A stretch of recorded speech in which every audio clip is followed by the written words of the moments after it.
dollars, hundreds of billions of dollars. I had no inflation, virtually no inflation. They had the highest inflation perhaps in the history of our country, because I've never seen a worse period of time. People can't go out and buy cereal or bacon or eggs or anything else. The people of our country are absolutely dying with what they've done. They've destroyed the economy. And all you have to do is look at a poll. The polls say 80 and 85 and even 90% that the Trump economy was great, that their economy was terrible. Vice President Harris, I do want to ask for your response. And you heard what the president said there, because the Biden administration did keep a number of the Trump tariffs in place. We are streaming. Well, let's be clear that the Trump administration resulted in a trade deficit, one of the highest we've ever seen in the history of America.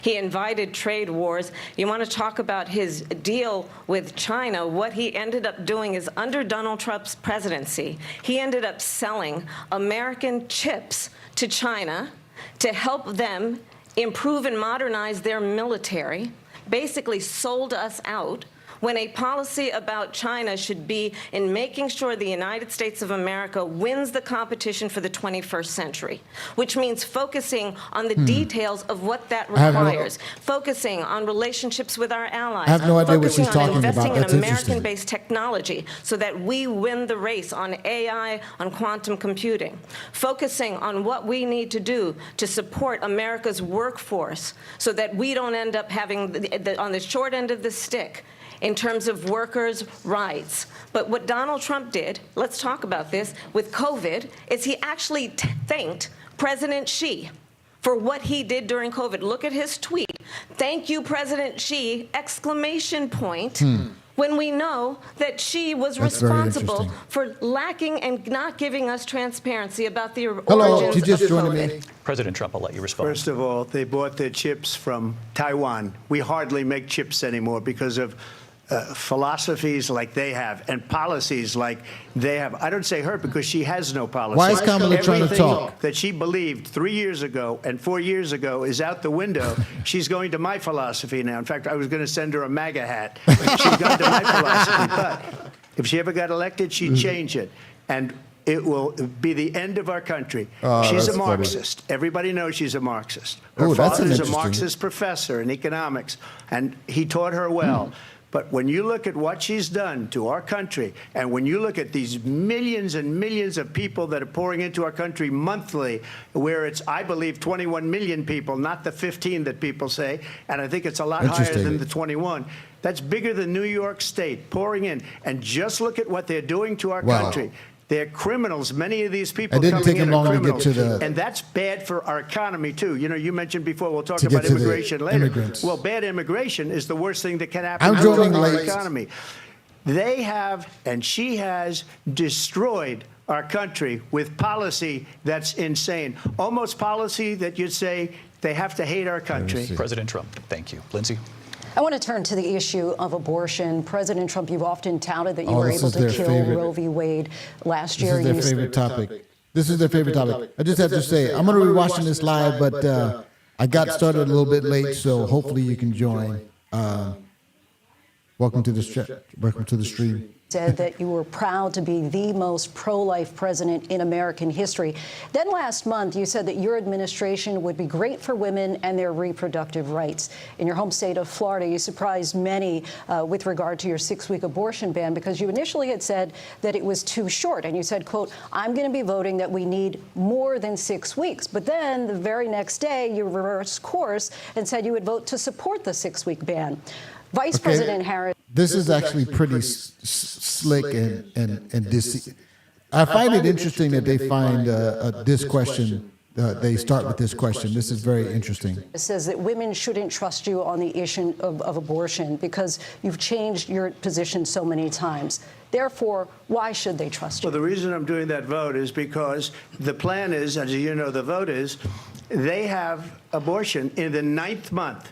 They even have, and you can look at the governor of West Virginia, the previous governor of West Virginia, not the current governor, who's doing an excellent job, but the governor before, He said the baby will be born, and we will decide what to do with the baby. In other words, we'll execute the baby. And that's why I did that, because that predominates, because they're radical. The Democrats are radical in that. And her vice presidential pick, which I think was a horrible pick, by the way, for our country, because he is really out of it.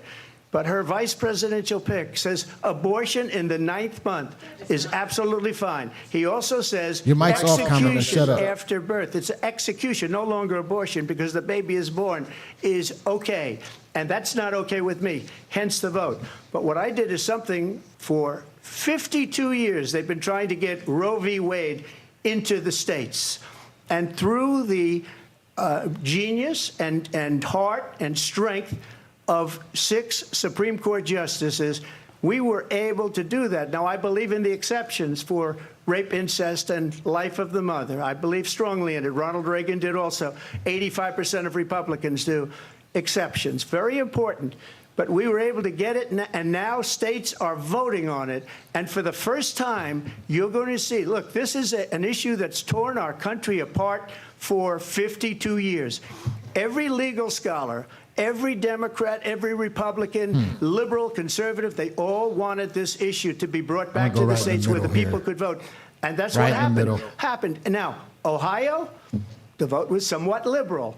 Kansas, the vote was somewhat liberal, much more liberal than people would have thought. But each individual state is voting. It's the vote of the people now. It's not tied up in the federal government. I did a great service in doing it. It took courage to do it. And the Supreme Court had great courage in doing it. And I give tremendous credit to those 6 justices. There is no Hey, if state you're just joining us, put a little thumbs up in the kill chat. a baby after it's born. Madam Vice President, I want to get your response to President Trump. Well, as I said, you're going to hear a bunch of lies. That's interesting. And that's not actually a surprising fact. Let's understand how we got here. Donald Trump hand-selected 3 members of the United States Supreme Court with the intention that they would undo the protections of Roe v. Wade. And they did exactly as he intended. And now in over 20 states, there are Trump abortion bans, which make it criminal for a doctor or nurse to provide health care. In one state, it provides prison for life. Trump abortion bans that make no exception even for rape and incest, which understand what that means. A survivor of a crime of violation to their body does not have the right to make a decision about what happens to their body next. That is immoral.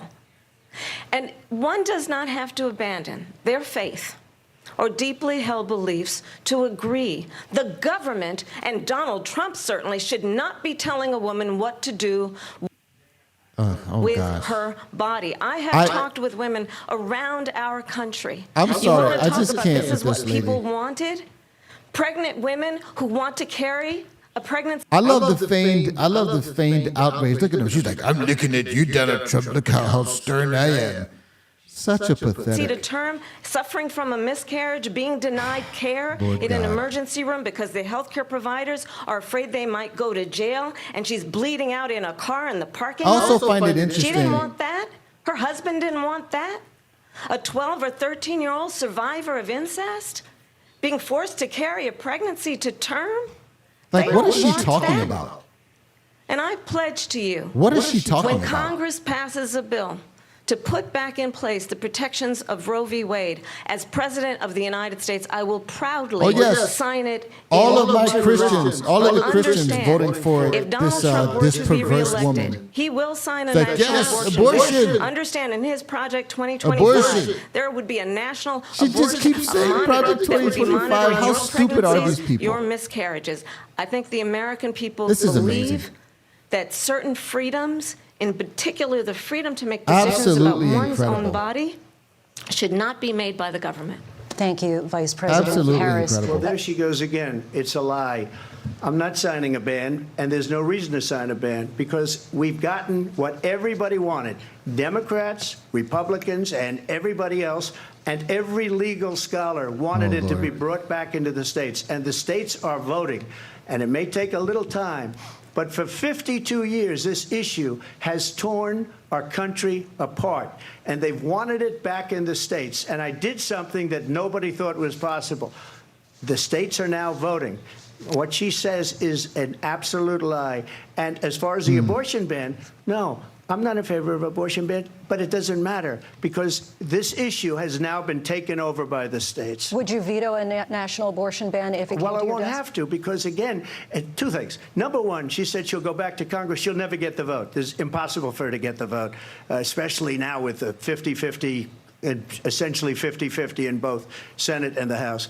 She's not going to get the vote. She can't get the vote. She won't even come close to it. So it's just talk. You know what it reminds me of? When they said they're going to get student loans terminated, and it ended up being a total catastrophe. The student loans, and then her, I think probably her boss, if you call him a boss, he spends all his time on the beach. But look, her boss went out and said, we'll do it again. We'll do it a different way. And he went out, got rejected again by the Supreme Court. So all these students got taunted with this whole thing about this whole idea. And how unfair that would have been, part of the reason they lost, to the millions and millions of people that had to pay off their student loans. They didn't get it for free. But they were saying it's the same way that they talked about that they talk about abortion. But if I could just get a yes or no, because your running mate, J.D. Vance, has said that you would veto it if it did come to your desk. Well, I didn't discuss it with J.D. In all fairness, J.D., and I don't mind if he has a certain view, but I think he was speaking for me, but I really didn't. Look, we don't have to discuss it because she'd never be able to get it, just like she couldn't get student loans. They couldn't get student loans. They didn't even come close to getting student loans. They taunted young people and a lot of other people that had loans. They can never get this approved. So it doesn't matter what she says about going to Congress. Well, wonderful. Let's go to Congress. Do it. But the fact is that for years they wanted to get it out of Congress and out of the federal government. And we did something that everybody said couldn't be done. And now you have a vote of the people on abortion. Vice President Harris, I want to give you your time to respond. But I do want to ask, would you support any restrictions on a woman's right to an abortion? I absolutely support reinstating the protections of Roe v. Wade. And as you rightly mentioned, nowhere in America is a woman carrying a pregnancy to term and asking for an abortion. That is not happening. It's insulting to the women of America. And understand what has been happening under Donald Trump's abortion bans. Couples who pray and dream of having a family are being denied IVF treatments. What is happening in our country? Working people, working women. What the heck is she talking who about? are working one or two jobs. I don't even know what she's talking who can about. barely afford child care as Donald- it is. Donald Trump have to travel to another already state came out and said to get on he a was plane going to sitting try to next mandate IVF, strangers which I think to is a go bad and get the idea, but she's healthcare just she lying. needs. I Barely don't can understand afford to do this. it, and what you are putting her through is unconscionable. And the people of America have not, the majority of Americans believe in a woman's right to make decisions about her own body. And that is why in every state where this issue has been on the ballot, in red and blue states both, the people of America have voted for freedom. Vice President Harris, Excuse me, I have to respond. Another lie. It's another lie. I have been a leader on IVF, which is fertilization. The IVF, I have been a leader. In fact, when they got a very negative decision on IVF from the Alabama courts, I saw the people of Alabama and the legislature 2 days later voted it in. Unbelievable. I've been a leader on it. They know that, and everybody else knows it. I have been a leader on fertilization, IVF. And I'm the not a other fan of thing, IVF. you should I really am understand- not a fan Would of she allow IVF. abortion in the 8th But month, what he's saying is 9th month, accurate. 7th month? Come on. Okay, would you do that? Why don't you ask her Why- that why question? don't you That's answer Yeah, the why don't question. she ask her that question? With Roe v. Answer Wade, the question with your veto. You could do abortions in the 7th month, the 8th month, the 9th That's month, not true. and probably after birth. Just look at the governor, former governor of Virginia. The governor of Virginia. This is a fair question because the moderator won't press Kamala like she's pressing Trump, which is typical. Said we put the baby aside and then we determine what we want to do with the baby. President Trump, thank you. We're going to turn now to They didn't immigration press and her. border security. We know it's an issue that's important to I Republicans, don't Democrats, understand voters this. across the board in this country. Vice President Harris, you were tasked by President Biden with getting to the root causes of migration Freaking from Central unbelievable. America. We know that illegal border crossings. I'm gonna tell you right now, if they don't press her like If they don't press on this, I'm going to throw something. Reached a record high in the Biden administration. This past June, President Biden imposed tough new asylum restrictions. We know the numbers since then have dropped significantly. But my question to you tonight is, why did the administration wait until 6 months before the election to act? And would you have done anything differently from President Biden on this? So I'm the only person on this stage who has prosecuted transnational criminal organizations for the trafficking of guns, drugs, and human beings. Nobody gives a crap, Kamala. You're just making up stuff. Including some of the most conservative members of the United States Senate, came up with a border security bill, which I supported. And that bill would have put 1,500 more border agents on the border to help those folks who are working there right now overtime, trying to do their job. Unbelievable. It would have allowed us to stem the flow of fentanyl coming into the United States. I know there are so many families watching tonight who have been personally affected by the surge of fentanyl in our country. Yeah, it's your fault. Would have put more resources You shouldn't be saying that. How stupid are you? Transnational criminal organizations for trafficking in guns, drugs, and human beings. But you know what happened to that bill? Donald Trump got on the phone, called up some folks in Congress, and said, kill the bill. And you know why? Because he'd prefer to run on a problem instead of fixing a problem.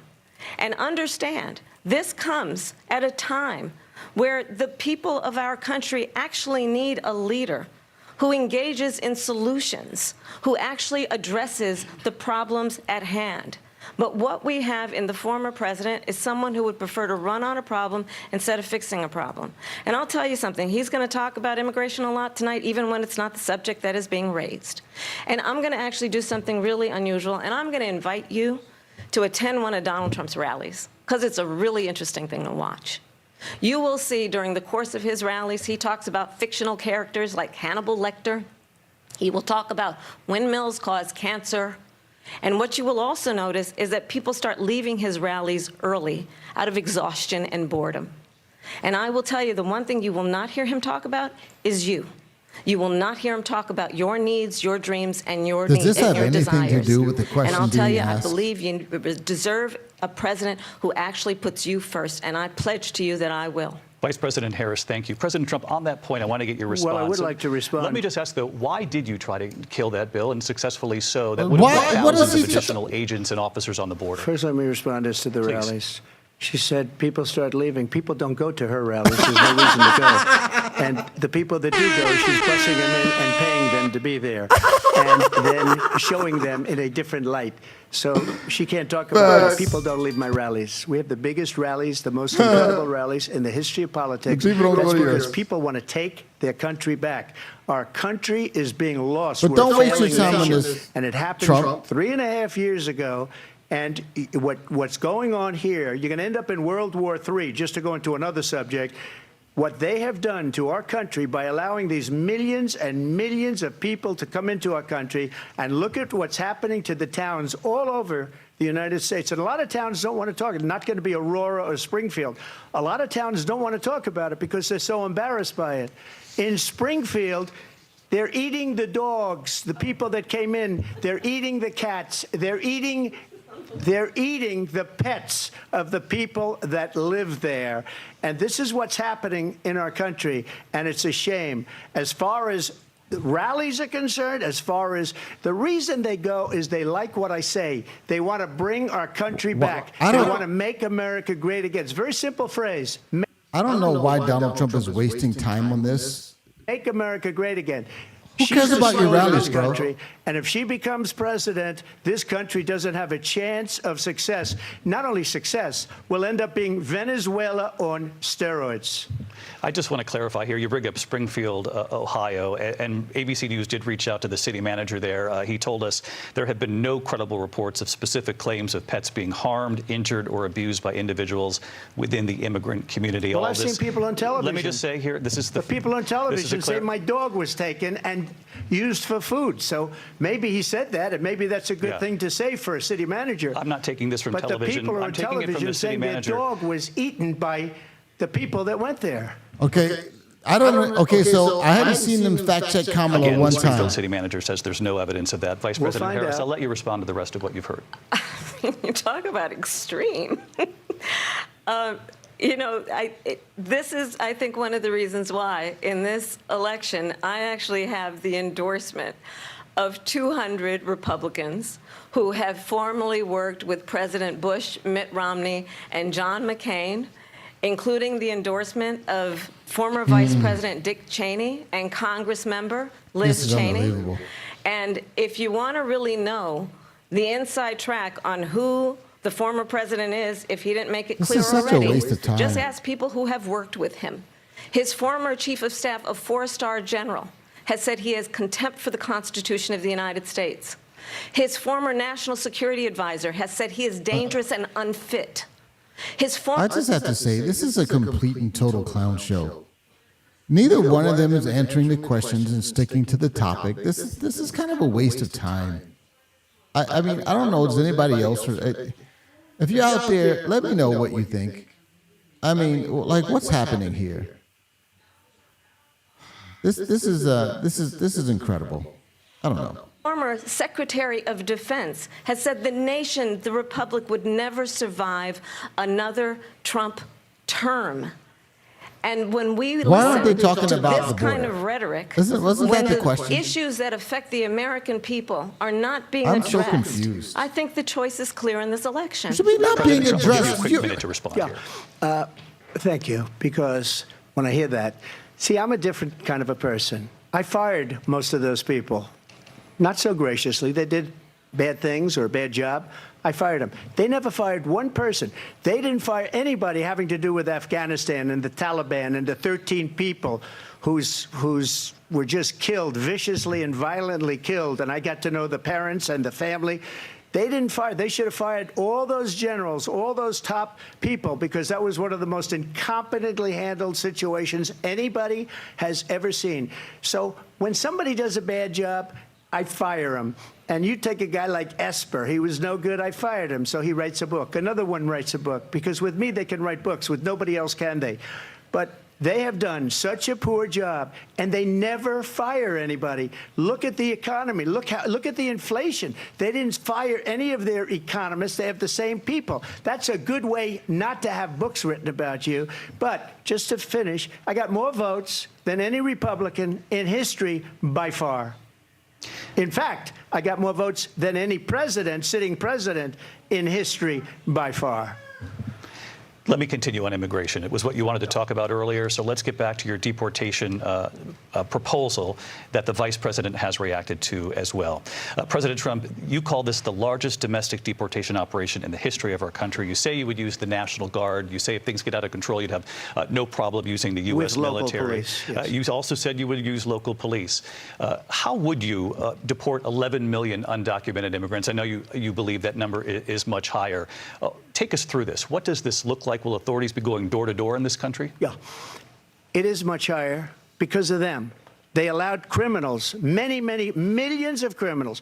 They allowed terrorists. They allowed common street criminals. They allowed people to come in, drug dealers, to come into our country. And they're now in the United States and told by their countries like Venezuela, don't ever come back or we're going to kill you. Do you know that crime in Venezuela and crime in countries all over the world is way down? You know why? Because they've taken their criminals off the street and they've given them to her to put into our country.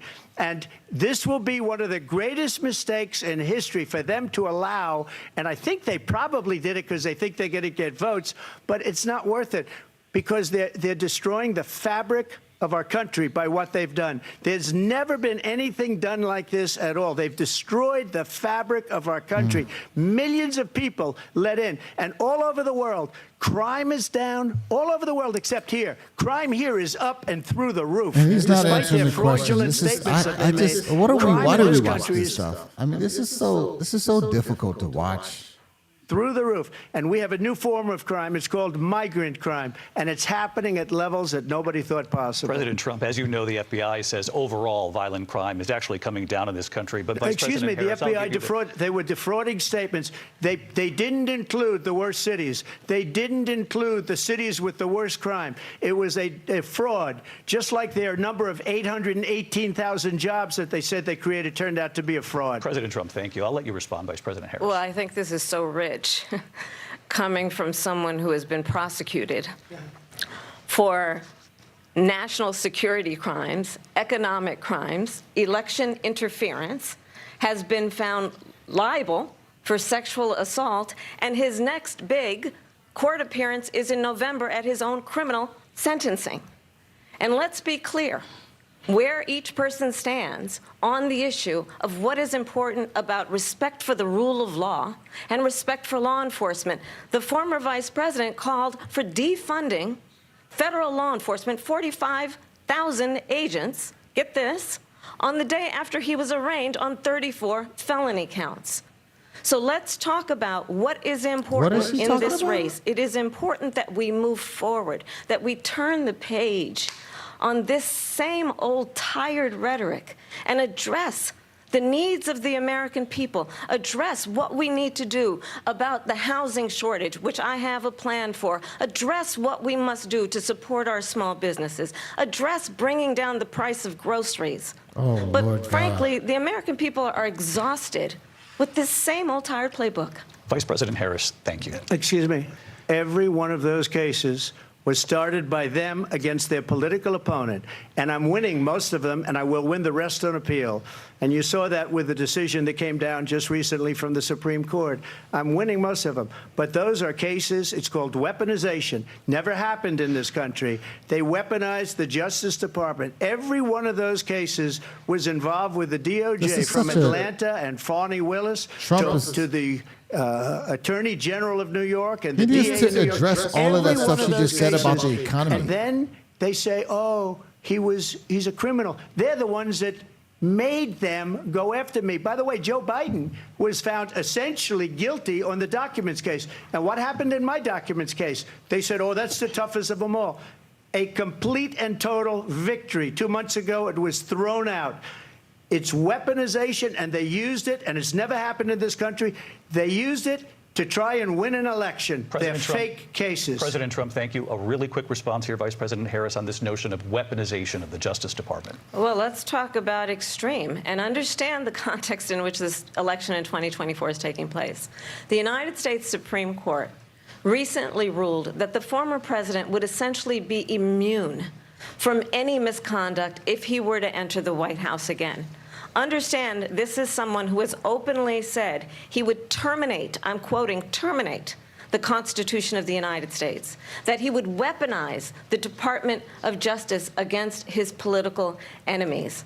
Someone who has openly Now, just watch these frauds and clowns who are moderating. They're not going to fact check Kamala, because what she just said is a lie. You notice they haven't fact checked her a single time. Expressed disdain It's amazing. for members of our military. Absolutely Understand amazing. what it would mean if Donald Trump were back in the White House with no guardrails, because certainly we know now the court won't stop him. We know Are they going to fact check her? J.D. Let's Vance see. is not going to stop Let's see him. if they fact check her. It's up to the American people. Vice President stop Harris, him. thank you. Lindsay? Vice President Harris, in your last run for president. This is the one that weaponized, not me. She weaponized. I probably took a bullet to the head because of the things that they say about me. They talk about democracy. I'm a threat to democracy. They're the threat to democracy with a fake Russia investigation We do have a lot that went nowhere. We have a lot to get to. Lindsay? Vice President Harris, in your last run for president, you said you wanted to ban fracking. Now you don't. You wanted mandatory government buyback programs for assault weapons. Now your campaign says you don't. You supported decriminalizing border crossings. Now you're taking a harder line. I know you say that your values have not changed. So then why have so many of your policy positions changed? So my values. Finally, a tough question for the clown Kamala, Comrade Kamala. Have not changed, and I'm going to discuss every one of the, at least every point that you've made. But in particular, let's talk about fracking, because we're here in Pennsylvania. I made that very clear in 2020. I will not ban fracking. I have not banned fracking as Vice President of the United States. Why? Fact, Why does no one was the ask her tie-breaking to vote answer on the question Inflation why? Reduction Act. Why don't you want to ban fracking when you Releases didn't? for fracking. When you wanted to ban it My then? position is that we have got to invest Oh, in boy. diverse sources of energy so we reduce our reliance on foreign oil. We have had the largest increase in domestic oil production in history. How much you want to because of an bet? approach. How much you want to bet Put in the chat if you think they're going to ask her to answer, they're going to force her to answer why she changed her position. She's saying that she doesn't want to do it, but they're not going to force her to answer why. That recognizes that we cannot over-rely on foreign oil. As it relates to my values, let me tell you, I grew up a middle-class kid raised by a hardworking mother who worked and saved and was able to buy our first home when I was a teenager. The values I bring to the importance of home ownership, knowing not everybody got handed $400 million on a silver platter and then filed bankruptcy 6 times, is a value that I bring to my work to say we are going to work with the private sector and home builders to increase 3 million homes, increase by 3 million homes by the end of my first term. My work that is related to having a friend when I was in high school who was sexually assaulted by her stepfather. And my focus then on protecting women and children from violent crime is based on a value that is deeply grounded in the importance of standing up for those who are most vulnerable. My work that is about protecting Social Security and Medicare is based on long-standing work that I have done, protecting seniors from... This is... the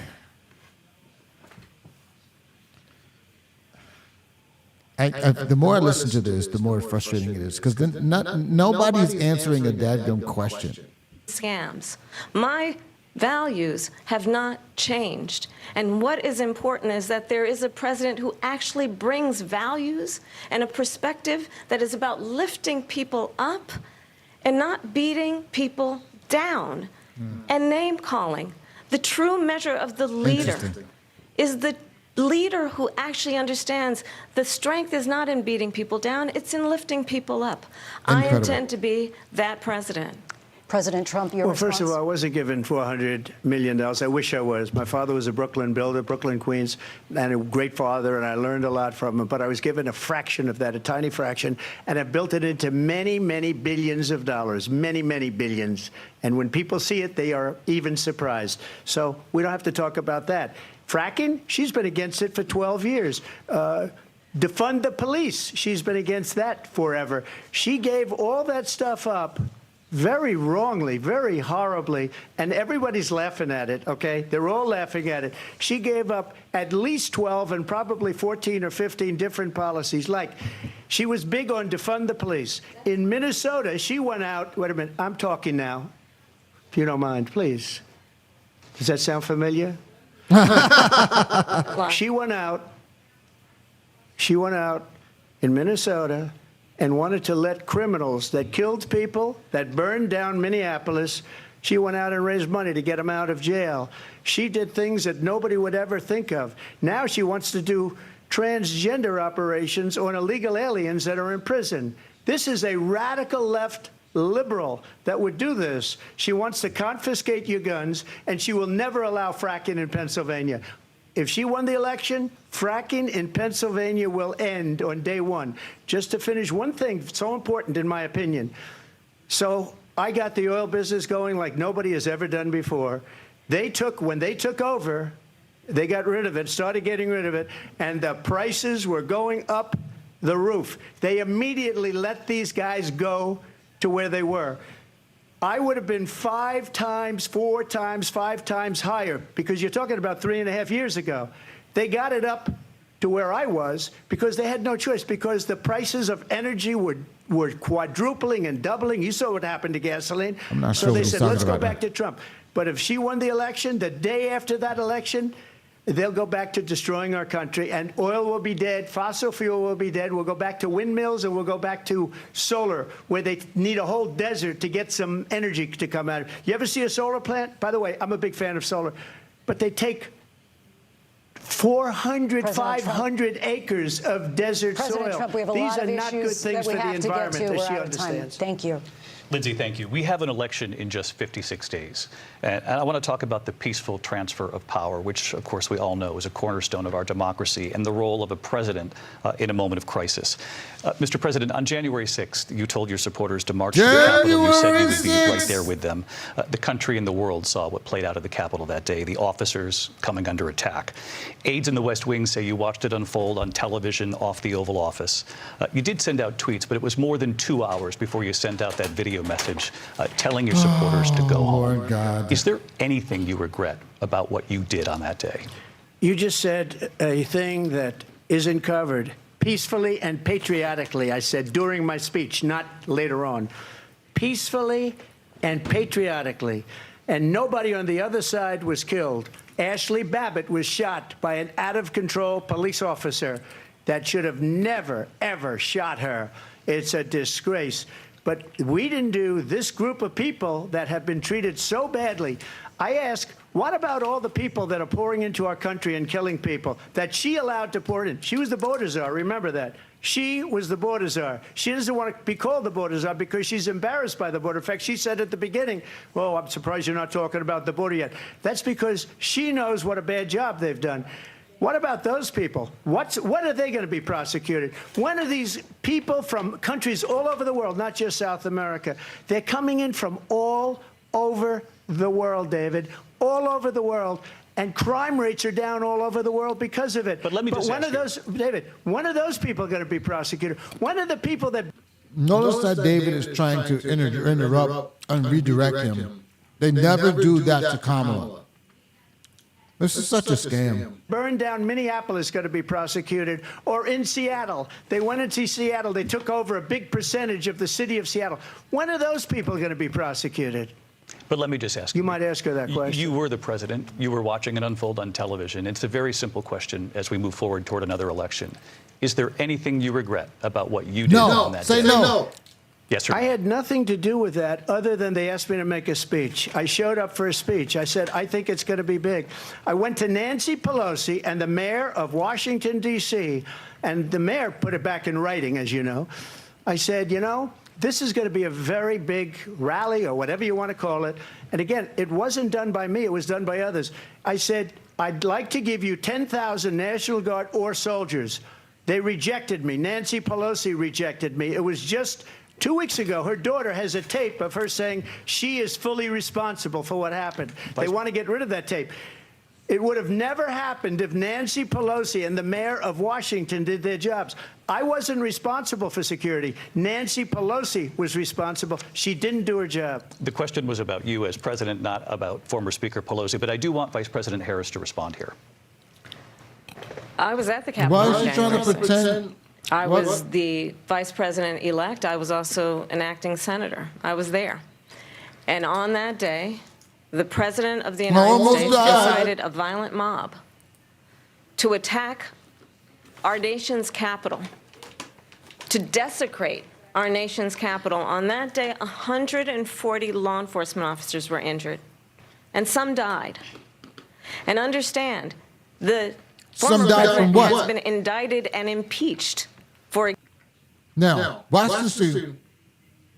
There's not a single officer that died as a result of what happened on January 6th. Brian Sicknick died later of something totally unrelated. How much you want to bet that these clowns are not going to fact check her? Exactly that reason. But this is not an isolated situation.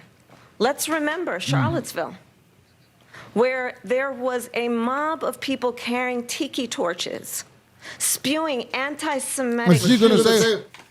And what did good people on both sides? Is she going to say that? Say? There were fine people on each side. Oh, Lord! Let's remember that to the Proud Boys, a militia. The president said, the former president said, stand back and... See, this is bona fide proof that these elections, that these debates are scams. There again, put it in the chat, or anybody, put a comment. Are they going to fact check her? I guarantee you they're not. Stand by. So for everyone watching who remembers what January 6th was, unbelievable. I say we don't have to go back. Let's not go back. We're not going back. It's time to turn the page. And if that was a bridge too far for you, well, there is a place in our campaign for you to stand for country, to stand for our democracy, to stand for rule of law, and to end the chaos, and to end the approach that is about attacking the foundations of our democracy because you don't like the outcome. And be clear on that point. Donald Trump, the candidate, has said in this election there will be a bloodbath if this and the outcome of this election is not to his liking. Let's turn the page on this. Let's not go back. I cannot. I cannot for the future believe and this. not go backwards to the past. Let me just follow up here. It was a different term, and it was a term that related to energy because they have destroyed our energy business. That was where bloodbath was. Also, on Charlottesville, that story has been, as you would say, debunked. Laura Ingraham, Sean Hannity, Jesse, all of these people, they covered it. If they go an extra sentence, they will see it was perfect. It was debunked in almost every newspaper, but they still bring it up, just like they bring 2025 up. They bring all of this stuff up. I ask you this. You talk about the Capitol. Why are we allowing these millions of people to come through on the southern border? How come she's not doing anything? And I'll tell you what I would do, and I would be very proud to do it. I would say we would both leave this debate right now. I'd like to see her go down to Washington, D.C. during this debate because we're wasting a lot of time. Go down to, because she's been so bad, it's so ridiculous. Go down to Washington, D.C. and let her sign a bill to close up the border because they have the right to do it. They don't need bills. They have the right to do it. The President of the United States, you'll get him out of bed. You'll wake him up at 4 o'clock in the afternoon. You'll say, come on down to the office. Let's sign a bill. If he signs a bill that the border is closed, all he has to do is say it to the Border Patrol, who are phenomenal. If they do that, the border is closed. Mr. Those President, people are killing many people, unlike J6. We talked immigration here tonight. I do want to focus on this next issue to both of you because it really brings us this into focus, truth in these times that we're living in. Mr. President, for 3.5 years after you lost the 2020 election, you repeatedly falsely claimed that you won, many times saying you won in a landslide. In the past couple of weeks leading up to this debate, you have said, quote, you lost by a whisker, that you, quote, didn't quite make it, that you came up a little bit short. I said that? Are you now acknowledging that you lost in 2020? No, I don't acknowledge that at all. But I you said did that say sarcastically. That. You know that. It was said, oh, we lost by a whisker. That was said sarcastically. Look, there's so much proof. All you have to do is look at it. And they should have sent it back to the legislatures for approval. I got almost 75 million votes, the most votes any sitting president has ever gotten. I was told if I got 63, which was what I got in 2016, you can't be beaten. The election, people should never be thinking about an election as fraudulent. We need two things. We need walls, and we have to have it. We have to have borders, and we have to have good elections. Our elections are bad. And a lot of these illegal immigrants coming in, they're trying to get them to vote. They can't even speak English. They don't even know what country they're in practically. And these people are trying to get them to vote. And that's why they're allowing them to come into our country. I did watch all of these pieces of video. I didn't detect the sarcasm, lost by a whisker. We didn't quite make it. And we should just point out here as clarification, and you know this, you and your allies, 60 cases in front of many judges, many of them no Republican. Judge looked at it. And said they there was said no we didn't have standing. That's the other thing.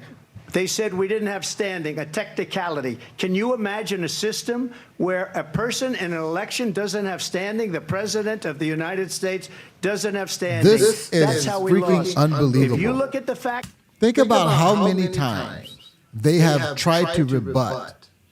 Kamala Harris, she just, in her very last question, she said no fewer. She said the good people on both sides lie. Everyone knows that's not true. She said the stuff about January 6th, talking about police officers died. That's not true. She said like 3 or 4 things. None of them were true, but nobody fact checked her. But now they have to try to be, oh, Mr. President, as you know, there is no proof that you falsely claimed. This is such bullcrap, dude. This is so incredible.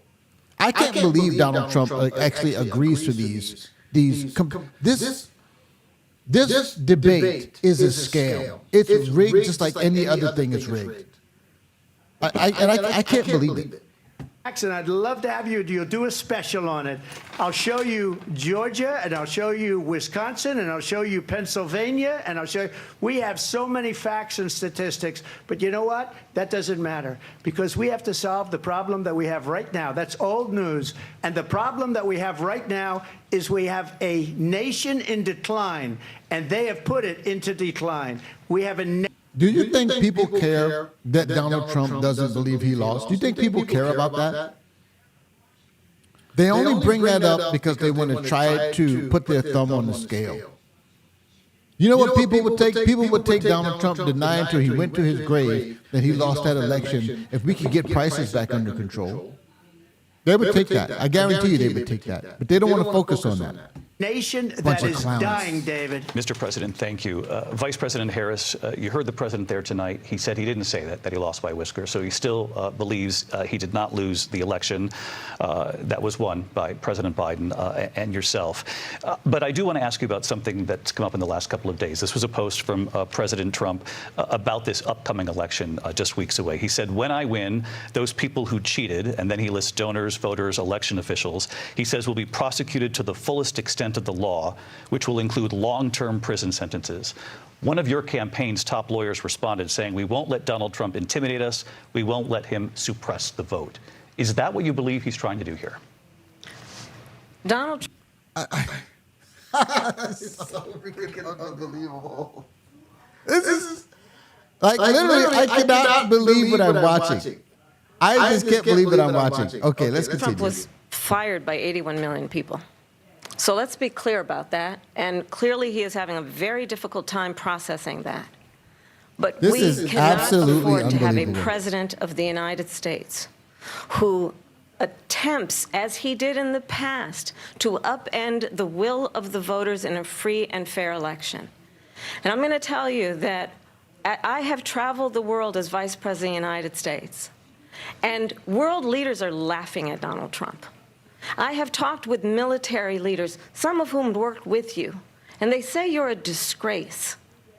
And when you then talk in this way in a presidential debate and deny what over and over again are court cases you have lost because you did, in fact, lose that election, it leads one to believe that perhaps we do not have in the candidate to my right the temperament or the ability to not be confused about fact. That's deeply troubling, and the American people deserve better. I'll give you 1 minute to respond, Mr. President. Let me just say about world leaders. Viktor Orban, one of the most respected men, they call him a strong man. He's a tough person, smart. Prime Minister of Hungary. They said, why is the whole world blowing up? 3 years ago it wasn't. Why is it blowing up? He said, because you need Trump back as president. They were afraid of him. China was afraid, and I don't like to use the word afraid, but I'm just quoting him. China was afraid of him. North Korea was afraid of him. Look at what's going on with North Korea, by the way. He said Russia was afraid of him. I ended the Nord Stream 2 pipeline, and Biden put it back on day one, but he ended the XL pipeline. The XL pipeline in our country, he ended that. But he let the Russians build a pipeline going all over Europe and heading into Germany, the biggest pipeline in the world. Look, Viktor Orban said it. He said the most respected, most feared person is Donald Trump. We had no problems when Trump was president. But when this weak, pathetic man that you saw at a debate just a few months ago, that if he weren't in that debate, he'd be running instead of her. She got no votes. He got 14 million votes. What you did, you talk about a threat to democracy. He got 14 million votes, and they threw him out of office. And you know what? I'll give you a little secret. He hates her. He can't stand her. But he got 14 million votes. They threw him out. She got 0 votes. And when she ran, she was the first one to leave because she failed. And now she's running. I don't understand it, but I'm okay with it because your time is I think up. we're going to do very well. We've got a lot more to get to. Turning now to the Israel-Hamas war and the hostages who are still being held, Americans among them. Vice President Harris, in December, you said, quote, Israel has a right to defend itself, but you added, quote, it matters how, saying international humanitarian law must be respected. Israel must do more to protect innocent civilians. You said that 9 months ago. Now an estimated 40,000 Palestinians are dead. Nearly 100 hostages remain. Just last week, Prime Minister Benjamin Netanyahu said there's not a deal in the making. President Biden has not been able to break through the stalemate. How would you do it? Well, let's understand how we got here. On October 7, Because Donald Trump. a terrorist It's Donald Trump's fault, organization right? slaughtered 1,200 Israelis, many of them young people who were simply attending a concert. This is just such a weak stalling. Let's understand how we got here. On October 6th, they killed people. Everyone knows that. That's such a stall tactic. Women were horribly raped. And so absolutely, I said then, I say now, Israel has a right to defend itself. We would. And how it does so matters. Because it is also true, far too many innocent Palestinians have been killed. Children, mothers. What we know is that this war must end. It must end immediately, and the way it will end is we need a ceasefire deal and we need the hostages out. And so we will continue to work around the clock on that. Work around the clock, also understanding that we must chart a course for a two-state solution. And in she's talking that about a two-state solution? there must be security for the Israeli people and Israel, and in equal measure for the Palestinians. But the one thing I will assure you always, I will always give Israel the ability to defend itself, in particular as it relates to Iran and any threat that Iran and its proxies pose to Israel. But we must have a two-state solution where we can rebuild Gaza, The only where the people rejecting Palestinians the two-state have solution security, are the people in self-determination, and the dignity Palestine. they so rightly deserve. President Trump, how would you negotiate with Netanyahu and also Hamas in order to get the hostages out and prevent the killing of more innocent civilians in Gaza? If I were president, it would have never started. If I were president, Russia would have never, ever, I know Putin very well, he would have never, and there was no threat of it either, by the way, for 4 years. Donald Trump always have gone says into this. It's Ukraine annoying. He and doesn't killed know what would happen. millions of people when you add it up, far worse than people understand what's going on over there. But when she mentions about Israel, all of a sudden, she hates Israel. She wouldn't even meet with Netanyahu when he went to Congress to make a very important speech. She refused to be there because she was at a sorority party of hers. She wanted to go to the sorority party. She hates Israel. If she's president, I believe that Israel will not exist within 2 years from now. And I've been pretty good at predictions, and I hope I'm wrong about that one. She hates Israel. At the same time, in her own way, she hates the Arab population, because the whole place is going to get blown up. Arabs, Jewish people, Israel will be gone. It would have never happened. Iran was broke under Donald Trump. Now Iran has $300 billion because they took off all the sanctions that I had. Iran had no money for Hamas or Hezbollah or any of the 28 different spheres of terror. And they are spheres of terror, horrible terror. They had no money. It was a big story, and you know it. You covered it very well, actually. They had no money for terror. They were broke. Now they're a rich nation, and now what they're doing is they're spreading that money around. Look at what's happening with the Houthis and Yemen. Look at what's going on in the Middle East. This would have never happened. I will get that settled and fast, and I'll get the war with Ukraine and Russia ended. If I'm president-elect, I'll get it done before even becoming president. Vice President Harris, he says you hate Israel. That's absolutely not true. I have my entire career and life supported Israel and the Israeli people. He knows that. He's trying to, again, divide and distract from the reality, which is it is very well known that Donald Trump is weak and wrong on national security and foreign policy. It is well known that he admires dictators, wants to be a dictator on day one, according to himself. It is well known that he said of Putin that he can do whatever the hell he wants and go into Ukraine. It is well known that he said when Russia went into Ukraine, it was brilliant. It is well known he exchanged love letters with Kim Jong-un.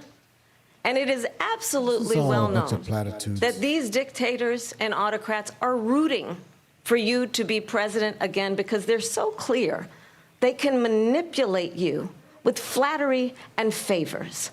And that is why so many military leaders who you have worked with have told me you are a disgrace. That is why we understand that we have to have a president who is not consistently weak and wrong on national security, including the importance of upholding and respecting in highest regard our military. Vice President Harris, thank you. They're the ones, and she's the one that caused it, that's weak on national security by allowing every nation last month for the year, 168 different countries sending people into our country. Their crime rates are way down. Putin endorsed her last week, said, I hope she wins. And I think he meant it, because what he's gotten away with is absolutely incredible. It wouldn't have happened with me. The leaders of other countries think that they're weak and incompetent, and they are. They're grossly incompetent. And I just ask one question. Why does Biden go in and kill the Keystone Pipeline and approve the single biggest deal that Russia's ever made, Nord Stream 2, the biggest pipeline anywhere in the world going to Germany and all over Europe? Because they're weak and they're ineffective. And Biden, by the way, President gets paid Trump, a lot of money. Thank you. We have a lot of issues to get to. We'll be right back with much more of this historic ABC News presidential debate from the National Constitution Center right here in Philadelphia. Back in a moment. I have to say, that is some of the weakest sauce The ABC I News have presidential ever, debate will I have continue ever after seen. this. Like, With your eyes seriously. closed, walk into the future. I really don't get it. You will. Here is my plan to create a utopia. Megalopolis. People don't need dreams. Just mute that for a second. I just find it so interesting, man. I just really find it interesting that this whole debate, they're spending half of their time trying to fact check Trump and giving Kamala effectively what I perceive as kind of softball questions. They didn't press her on her flopping on. They asked the question, why did you change your position? She didn't say why she changed her position. She said, my values hasn't changed. No one asked you about your values. No one asked you about your values. They asked you, why did you change your policy? She didn't answer it, and they didn't press her. She lied repeatedly about things that Donald Trump supposedly said, the good people on both sides. That's been so thoroughly debunked. Even Snopes, which is a left-wing activist kind of so-called fact-checking organization, even they, 7 years too late, might I add, even they have said that was debunked. The good people on both sides. The reason why supposedly Joe Biden started running for president, because he came down and said there was good people on both sides. Did they press her? No. She lied about the officers dying on January 6th. That was a lie. I really do wish, though, Donald Trump, he doesn't seem like, he seems to, he should know that they're going to ask these silly questions. And he doesn't seem to be as prepared. Like, the thing that I find so interesting is how they always try to make it seem like, oh, you waited 2 hours on January 6th to send out a video. Do you know that there was at least that much time or even more when the person that was in charge, the Capitol Police Chief, he requested backup, and they waited and they waited and they waited over an hour to send him actually backup when they... So they're talking about how long he waited when while the Capitol was under attack, they waited for over an hour to actually grant his request. And there was no requirement for them to wait. They didn't have to check with anyone. They had the authority to send the help. What's his name? Lund, the former police chief. I'll find his name. I think it's called Sunderland. I think it's Kevin Sunderland is his name. He was the police chief on January 6th.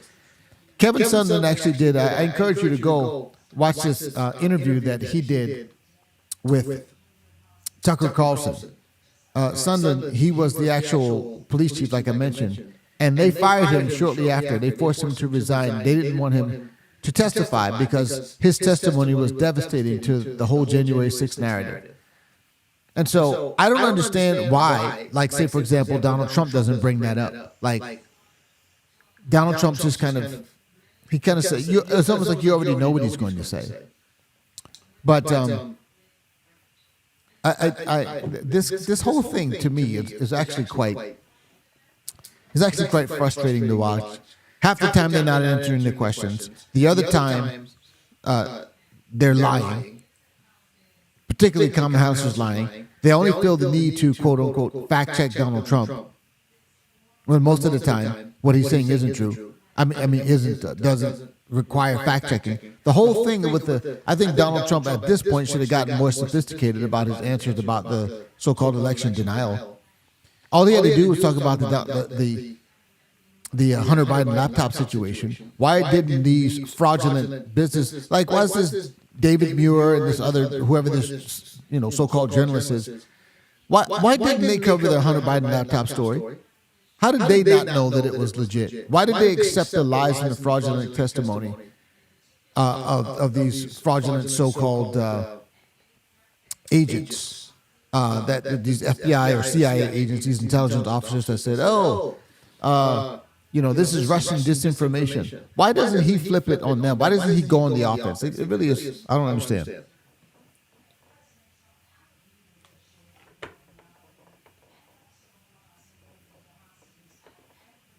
From Vladimir Putin to defend their sovereignty, their democracy, that it's in America's best interest to do so, arguing that if Putin wins, he may be emboldened to move even further into other countries. You have said you would solve this war in 24 hours. You said so just before the break tonight. How exactly would you do that? And I want to ask you a very simple question tonight. Do you want Ukraine to win this war? I want the war to stop. I want to save lives that are being uselessly, people being killed by the millions. It's the millions. It's so much worse than the numbers that you're getting, which are fake numbers. Look, we're in for 250 billion or more because they don't ask Europe, which is a much bigger beneficiary to getting this thing done than we are. They're in for $150 billion less because Biden and you don't have the courage to ask Europe like I did with NATO. They paid billions and billions, hundreds of billions of dollars when I said, either you pay up or we're not going to protect you anymore. So that's maybe one of the reasons they don't like me as much as they like weak people.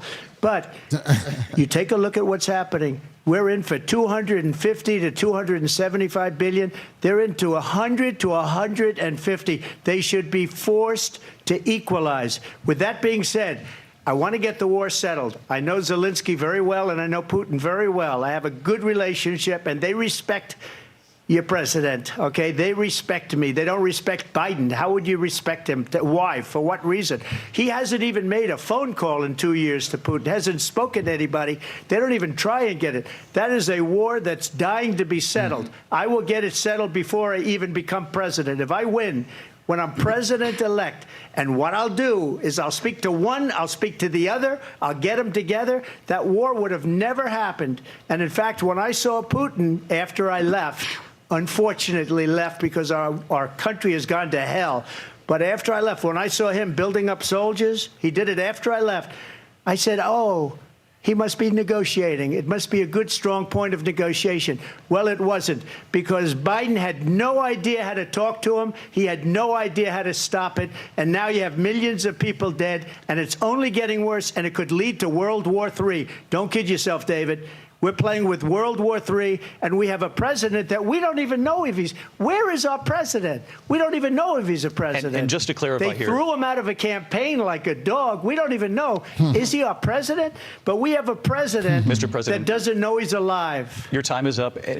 Just to clarify in the question, do you believe it's in the U.S. best interest for Ukraine to win this war, yes or no? I think it's the U.S. best interest to get this war finished and just get it done. All right. Negotiate a deal, because we have to stop all of these human lives from being destroyed. I want to take this to Vice President Harris. I want to get your thoughts on support for Ukraine in this moment, but also as Commander-in-Chief, if elected, how would you deal with Vladimir Putin, and would it be any different from what we're seeing from President Biden?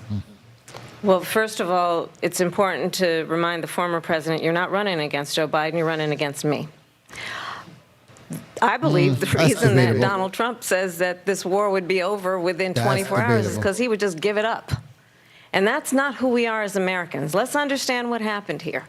I actually met with Zelensky a few days before Russia invaded, tried through force to change territorial boundaries, to defy one of the most important international rules and norms, which is the importance of sovereignty and territorial integrity. And I met with President Zelensky. I shared with him American intelligence about how he could defend himself. Days later, I went to NATO's eastern flank, to Poland and Romania. And through the work that I and others did, we brought 50 countries together to support Ukraine in its righteous defense. And because of our support, because of the air defense, the ammunition, the artillery, the javelins, the Abrams tanks that we have provided, Ukraine stands as an independent and free country. If Donald Trump were president, Putin would be sitting in Kyiv right now. And understand what that would mean, because Putin's agenda is not just about Ukraine. Understand why the European allies and our NATO allies are so thankful that you are no longer president, and that we understand the importance of the greatest military alliance the world has ever known, which is NATO, and what we have done to preserve the ability of Zelensky and the Ukrainians to fight for their independence. Otherwise, Putin would be sitting in Kyiv with his eyes on the rest of Europe, starting with Poland. And why don't you tell the 800,000 Polish Americans right here in Pennsylvania how quickly you would give up for the sake of favor and what you think is a friendship with what is known to be a dictator who would eat you for lunch. Vice President Harris, thank you. We've heard from both of you on Ukraine tonight. Afghanistan came up in the last hour. I wanted her to respond to something you said earlier, and I'll give you a minute here. Putin would be sitting in Moscow, and he wouldn't have lost 300,000 men and women, but he would have been sitting in Moscow. Quiet, please. He would have been sitting in Moscow much happier than he is right now. But eventually, you know, he's got a thing that other people don't have. He's got nuclear weapons. They don't ever talk about that. He's got nuclear weapons. Nobody ever thinks about that. And eventually, maybe he'll use them, and maybe he hasn't been that threatening. But he does have that, something we don't even like to talk about. Nobody likes to talk about it. But just so you understand, they sent her to negotiate peace before this war started. 3 days later, he went in and he started the war because everything they said was weak and stupid. They said the wrong things. That war should have never started. She was the emissary. They sent her in to negotiate with Zelensky and Putin. And she did. And the war started 3 days later. And that's the kind of talent we have with her. She's worse than Biden. In my opinion, I think he's the worst president in the history of our country. She goes down as the worst vice president in the history of our country. But let me tell you something. She is a horrible negotiator. They sent her in to negotiate. As soon as they left, Putin did the invasion. President Trump, thank you. You did bring up something. You said she went to negotiate with Vladimir Putin. Vice President Harris, have you ever met Vladimir Putin? Can you clarify tonight? Yet again, I said at the beginning of this debate, you're going to hear a bunch of lies coming from this fellow. And that is another one. When I went to meet with President Zelensky, I've now met with him over 5 times. The reality is it has been about standing as America always should, as a leader upholding international rules and norms, as a leader who...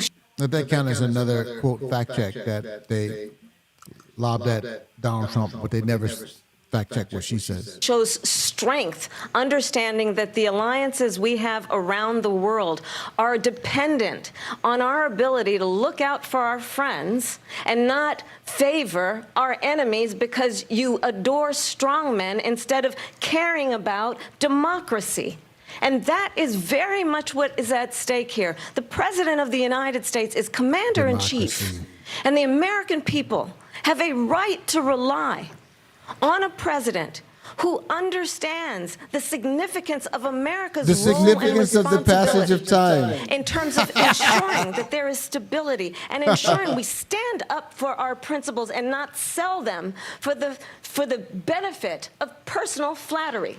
We've talked about Ukraine and Vladimir Putin. I do want to talk about Afghanistan. It came up in the first hour of this debate. I want to move on to Afghanistan. Stoltenberg said Trump did the most amazing thing I've ever seen. He got these countries, the 28 countries at the time, to pay up. He said, I've never seen, he's the head of NATO. He said, I've never seen. For years, we were paying almost all of NATO. We were being ripped off by European nations, both on trade and on NATO. I got them to pay up by saying one of the statements you made before, if you don't pay, we're not going to protect you. President Otherwise, Trump. we would have never gotten it. He said it was one of the most incredible jobs that he's ever seen done. Thank you. I want to turn to Afghanistan. It came up in the first hour of the debate, and we witnessed a poignant moment today on Capitol Hill, honoring the soldiers who died in the chaotic withdrawal from Afghanistan. I do want to ask the Vice President, do you believe you bear any responsibility in the way that withdrawal played out? Well, I will tell you, I agreed with President Biden's decision to pull out of Afghanistan. 4 presidents said they would, and Joe Biden did. And as a result, America's taxpayers are not paying the $300 million a day we were paying for that endless war. And as of today, there is not one member of the United States military who is in active duty in a combat zone in any war zone around the world, the first time this century. But let's understand how we got to where we are. Donald Trump, when he was president, negotiated one of the weakest deals you can imagine. He calls himself a deal maker. Even his national security advisor said it was a weak, terrible deal. And here's how it went down. He bypassed the Afghan government. He negotiated directly with a terrorist organization called the Taliban. The negotiation involved the Taliban getting 5,000 Taliban terrorists released. And get this, and the president at the time invited the Taliban to Camp David, a place of storied significance for us as Americans, a place where we honor the importance of American diplomacy, where we invite and receive respected world leaders. And this former president, as president, invited them to Camp David because he does not, again, appreciate the role and responsibility of the President of the United States to be commander-in-chief with a level of respect. And this gets back to the point of how he has consistently disparaged and demeaned members of our military, fallen soldiers, and the work that we must do to uphold the strength and the respect of the United States of America around the world. Vice President Harris, thank you. President Trump, your response to her saying that you began the negotiations with the Taliban. So if you take a look at that period of time, the Taliban was killing our soldiers, a lot of them, with snipers.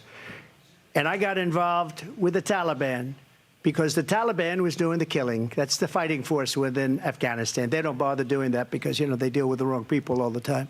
But I got involved. And Abdul is the head of the Taliban. He is still the head of the Taliban. And I told Abdul, don't do it anymore. You do it anymore, you're going to have problems. And he said, why do you send me a picture of my house? I said, you're going to have to figure that out, Abdul. And for 18 months, we had nobody killed. We did have an agreement negotiated by Mike Pompeo. It was a very good agreement. The reason it was good, it was we were getting out. We would have been out faster than them, but we wouldn't have lost the soldiers. We wouldn't have left many Americans behind, and we wouldn't have left $85 billion worth of brand new, beautiful military equipment behind. And just to finish, they blew it. The agreement said you have to do this, and they didn't do it. They didn't do it. The agreement was terminated by us because they didn't do what they were supposed to do. I want to move on. And these people did the worst withdrawal, and in my opinion, the most embarrassing moment in the history of our country. And by the way, that's why Russia attacked Ukraine, because they saw how incompetent she and her boss are. President Trump, thank you. I want to move on now to race and politics in this country. Mr. President, you recently said of Vice President Harris, quote, "I didn't know she was black until a number of years ago when she happened to turn Nobody black, cares and about now she this wants crowd. to be known as black." I want to ask a bigger picture question here tonight. Why do you believe it's appropriate to weigh in on the racial identity of your opponent? I don't, and I don't care. I don't care what she is. I don't care. You make a big deal out of something, I couldn't care less. Whatever she wants to be is okay with me. But those were your words, so I'm asking. I don't know. I mean, all I can say is I read where she was not black, that she put out, and I'll say that. And then I read that she was black, and that's okay. Either one was okay with me. That's up to her. That's up to her. Vice President Harris, your thoughts on this? I think it's, I mean, honestly, I think it's a tragedy that we have someone who wants to be president who has consistently, over the course of his career, attempted to use race to divide the American people. You know, I do believe that the vast majority of us know that we have so much more in common than what separates us, and we don't want this kind of approach that is just constantly trying to divide us, and especially by race. And let's remember how Donald Trump started. He was I'm trying to understand. I'm trying to understand what is the rationale with these questions. It really does boggle my mind. I got my son downstairs playing drums. But anyway. Hey, babe, can you tell TJ to get off the drums? Babe! Tell TJ to get off the drums! Okay. So, sorry. Let's continue. Land, he owned buildings, and he was investigated because he refused to rent property to black families. Let's remember, this is the same individual who took out a full page ad in the New York Times. Let's see if they fact check her. Of 5 young black and Latino boys who were innocent, the Central Park 5, took out a full page ad calling for their execution. This is the same individual who spread birther lies about the first black president of the United States. And I think the American people want better than that, want better than this, want... You know, I have to say this. It is amazing to me that Donald Trump agreed to this debate. It really is amazing.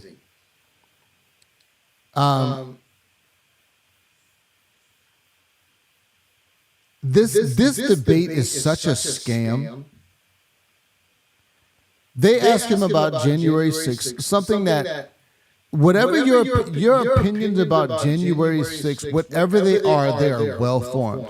Did anybody ask Kamala Harris, this clown, this putrid woman, did anybody ask her about why she was talking about those comments where she said, this is a movement, they're not going to stop, nobody's going to stop, when they were burning down the cities? Why haven't they asked her about that? Why didn't they ask her why she did that? Does that matter? Does anybody did they ask her, by the way, this is really interesting because CNN, oddly enough, all of a sudden now they're doing journalism, or at least in part. Well, they uncovered that Kamala Harris was supporting sex change operations for illegal migrants who were held in prison.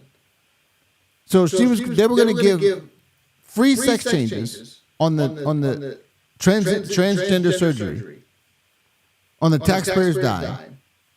Kamala Harris was supporting that. Why aren't they asking her about stuff like that?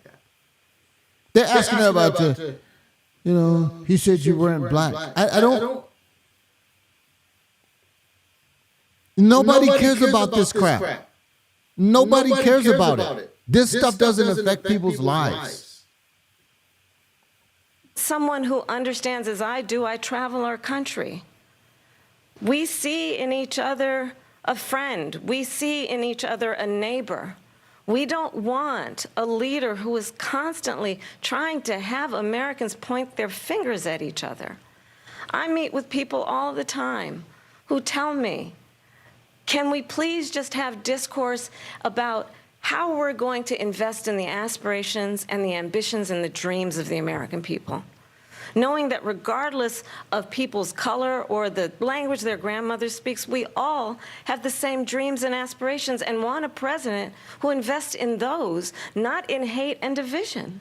Vice President Harris, thank you. Lindsay? President Trump, this is now your third time. This is the most divisive presidency in the history of our country. There's never been anything like it. They're destroying our country, and they come up with things like what she just said. Going back many, many years, when a lot of people, including Mayor Bloomberg, agreed with me on the Central Park Five, they admitted, they said, they pled guilty. And I said, well, if they pled guilty, they badly hurt a person, killed a person ultimately. And if they pled guilty, then they pled, we're not guilty. But this is a person that has to stretch back years, 40, 50 years ago, because there's nothing now. I built one of the greatest economies in the history of the world, and I'm going to build it again. It's going to be bigger, better, and stronger. But they're destroying our economy. They have no idea what a good economy is. Their oil policies, every single policy. And remember this, she is Biden. You know, she's trying to get away from Biden. I don't know the gentleman, she says. She is Biden. The worst inflation we've ever had, a horrible economy because inflation has made it so bad, and she can't get away with that. Thank you. Your time is up, Lindsay. I want to respond to that, though. I want to just respond briefly. Clearly, I am not Joe Biden, and I am certainly not Donald Trump. And what I do offer is a new generation of leadership for our country, one who believes in what is possible, one who brings a sense of optimism about what we can do instead of always disparaging the American people. I believe in what we can do to Who's disparaging the American people? All they do is say, "Wow, let's dangerous talk MAGA about our voters are." plans and let's compare the plans. I have a plan to give startup businesses $50,000 tax deduction, to pursue their ambitions, their innovation, their ideas, their hard work. I have a plan, $6,000 for young families for the first year of your child's life. Is Donald Trump going to ask her, then why aren't you doing it now? In that most critical stage of your child's development, I have a plan that is about You didn't have none of allowing these people plans to be able to with pursue with Joe what Biden? has been fleeting in terms of the American dream by offering a help with down payment of $25,000 down payment assistance for first-time home buyers. That's the kind of conversation, I believe, David, that people really want tonight, as opposed to a conversation that is constantly about belittling and name-calling. Let's turn the page. Well, like, what the heck are you talking about? Thank you. Let's turn to policy. President Let's turn Trump, back we to have policy. to move on. President Trump. Let's turn to policy, She has please. a plan to defund the police. She has a plan to confiscate everybody's gun. President Trump, she we has do a have to plan move to on to not other allow issues. fracking in Pennsylvania or anywhere else. Okay. Thank you, That's Mr. what her President. plan is until just recently. I just need Lindsay, to go ahead. respond President because Trump, no, the President former Trump. president has No, said I'm something sorry. twice that I need to No, respond to. I'm sorry. We're I just going need to to move on, respond Vice one President time Harris. to what he has President said Trump, this multiple is times. now your Yes. third time running for president. You have long vowed to repeal and replace the Affordable Care Act, also known as Obamacare. You have failed to accomplish that. You now say you're going to keep Obamacare, quote, unless we can do something much better. Correct. Last month, you said, quote, we're working on it. So tonight, 9 years after you first started running, do you have a plan, and can you tell us what it is? Obamacare was lousy health care, always was. It's not very good today. And what I said, that if we come up with something, and we are working on things, we're going to do it and we're going to replace it. But remember this, I inherited Obamacare because Democrats wouldn't change it. They wouldn't vote for it. They were unanimous. They wouldn't vote to change it. If they would have done that, we would have had a much better plan than Obamacare. But the Democrats came up. They wouldn't vote for it. I had a choice to make when I was president. Do I save it and make it as good as it can be, never going to be great, or do I let it rot? And I felt I had an obligation, even though politically it would have been good to just let it rot and let it go away. I decided, and I told my people, the top people, and they're very good people. I have a lot of good people in that administration. We read about the bad ones. We had some real bad ones, too, and so do they. They have really bad ones. The difference is they don't get rid of them. But let me just explain. I had a choice to make. Do I save it and make it as good as it can be, or do I let it rot? And I saved it. I did the right thing. But it's still never going to be great, and it's too expensive for people. And what we will do is we're looking at different plans. If we can come up with a plan that's going to cost our people, our population, less money and be better health care than Obamacare, then I would absolutely do it. But until then, I'd run it as good as it can be run. So just a yes or no, you still do not have a plan? I have concepts of a plan. I'm not president right now. But if we come up with something, I would only change it if we come up with something that's better and less expensive. And there are concepts and options we have to do that. And you'll be hearing about it in the not-too-distant future. Vice President Harris, in 2017, you supported Bernie Sanders' proposal to do away with private insurance and create a government-run health care system. 2 years later, you proposed a plan that included a private insurance option. What is your plan today?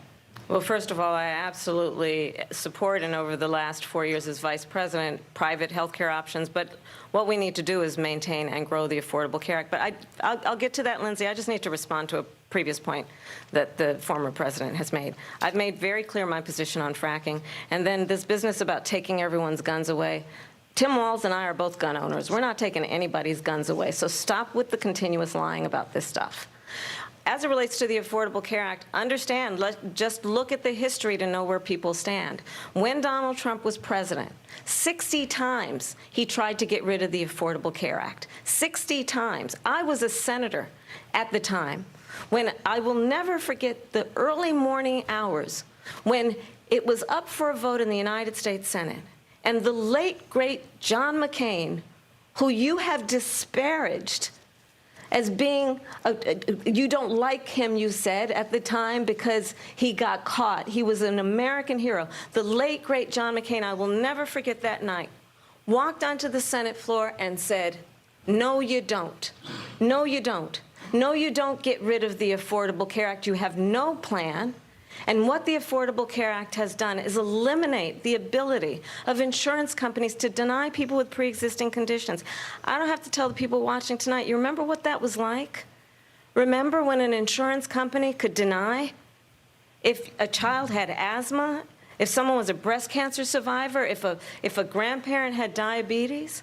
And thankfully, as I've been vice president, and we, over the last 4 years, have strengthened the Affordable Care Act, we have allowed, for the first time, Medicare to negotiate drug prices on behalf of you, the American people. Donald Trump said he was going to allow Medicare to negotiate drug prices. He never did. We did.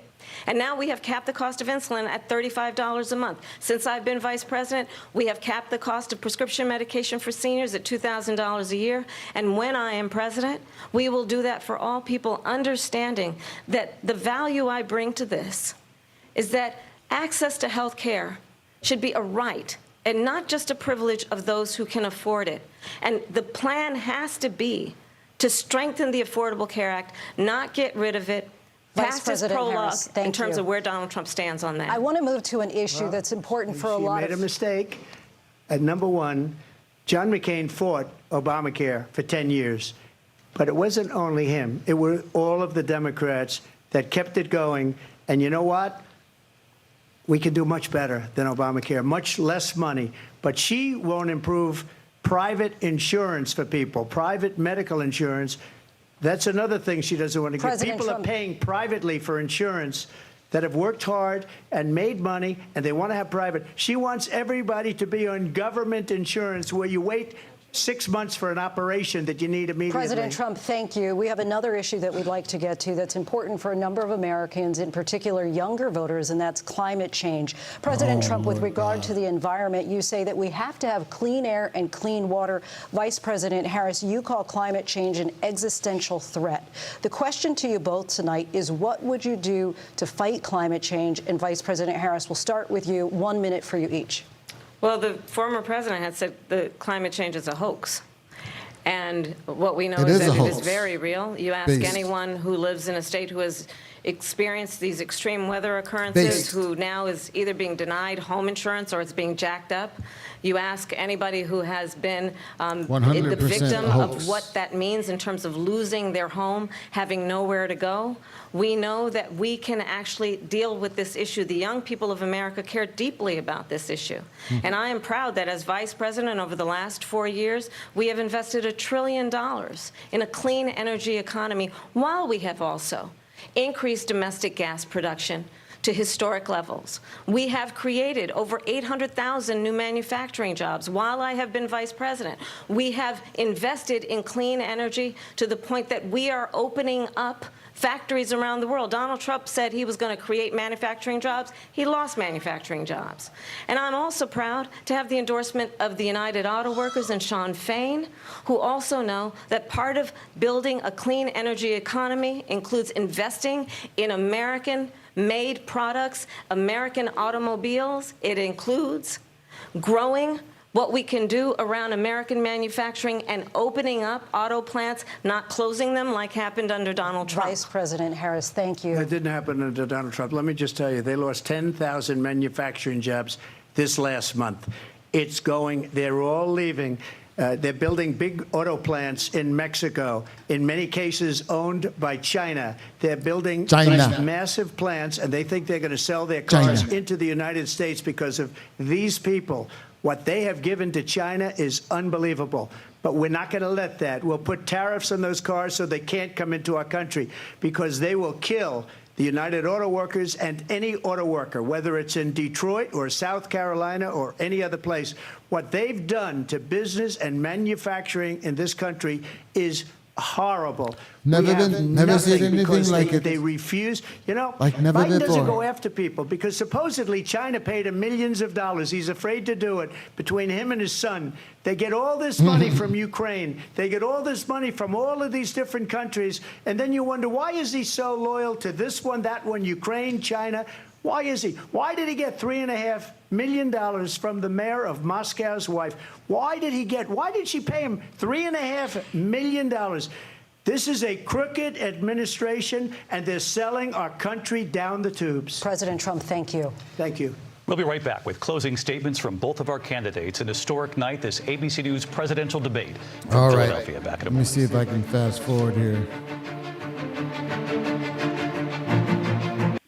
Homeowners, when your water... All right. Understanding the aspirations, the dreams, the hopes, the ambition of the American people, which is why I intend to create an opportunity economy, investing in small businesses, in new families, in what we can do around protecting seniors, what we can do that is about giving hardworking folks a break and bringing down the cost of living. I believe in what we can do together that is about sustaining America's standing in the world and ensuring that we have the respect that we so rightly deserve, including respecting our military and ensuring we have the most lethal fighting force in the world. I will be a president that will protect our fundamental rights and freedoms, including the right of a woman to make decisions about her own body and not have her government tell her what to do. I'll tell you, I started my career as a prosecutor. I was a DA, I was an attorney general, a United States senator, and now vice president. I've only had one client, the people. And I'll tell you, as a prosecutor, Which also I means you've never never built asked anything. a victim or a witness, are you a Republican or a Democrat? The only thing I ever asked them, are you okay? And that's the kind of president we need right now. Energy plants. We're not ready for it. We can't sacrifice our country for the sake of bad vision. But I just ask one simple question. Why didn't she do it? We're a failing nation.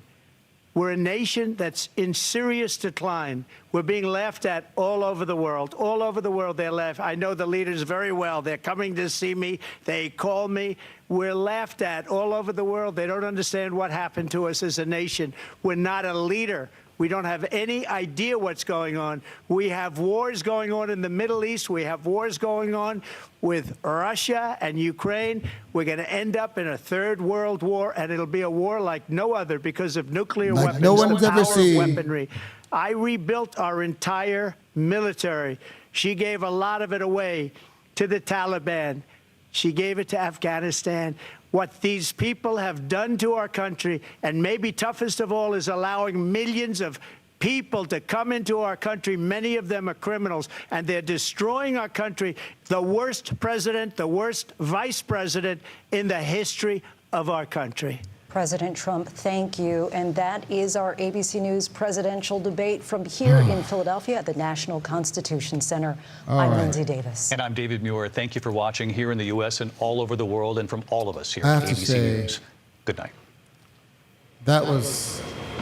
On the Harris-Trump presidential debate now in the books. Here with us tonight for post-debate analysis, Britt Hume, Dana Perino, Harold Ford Jr., Laura Ingraham, Jesse Waters, plus Sean Hannity will be with us live from the spin room. Well, the topics: inflation, abortion, immigration, January 6th. It took about 40 minutes to get to a question pressing Vice President Harris on the list of changing policies from when she ran for president in 2019. About an hour before foreign policy came up, the first question of the debate: are you better off than you were 4 years ago? Never fully received an answer there. However, Vice President Harris was clearly well prepared, practiced on the offensive much of the night. Former President Trump did take a lot of the bait that she threw out in some of those answers, but he pointed time and again, as he did there at the end, about what she has or has not done as vice president. The question now is, how much does this move the needle? Yeah, I mean, it has to be said that she was really never held to the fire. Never. She was not pressed by the moderators on her past positions and how she got from a very progressive, most progressive senator to where she is now. And that falls on ABC. And I think there were moments when it felt like they were helping her out and they were not helping him out. There were times when he didn't pivot as well as he should have to move on to some of the points that he no doubt wanted to make. He went down a few cat and dog holes rather than rabbit holes tonight, which will be discussed, no doubt. I thought the strongest moments were foreign policy, Iran, when he talked about Ukraine, Afghanistan. All right, I wanna go to my. Let's go here. Wait, that's not what I want.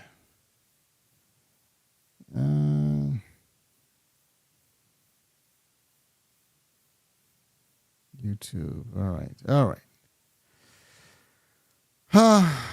I've got some issues with my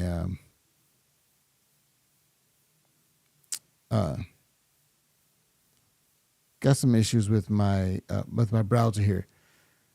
I want to see if I can get up really quick. I want to see if I can get Daily Wire, because they're having a live stream, and I want to see if I can get that up. Let's see. By the way, no one's paying attention to the chat. I figured I would just not worry about the chat right now. Incredible job, because CNN did. Jake Tapper and Dana Bash, they actually did that in the last debate. They actually asked questions and let people answer them. David Muir became an active participant in this debate. Lindsay Davis became an active participant in the debate.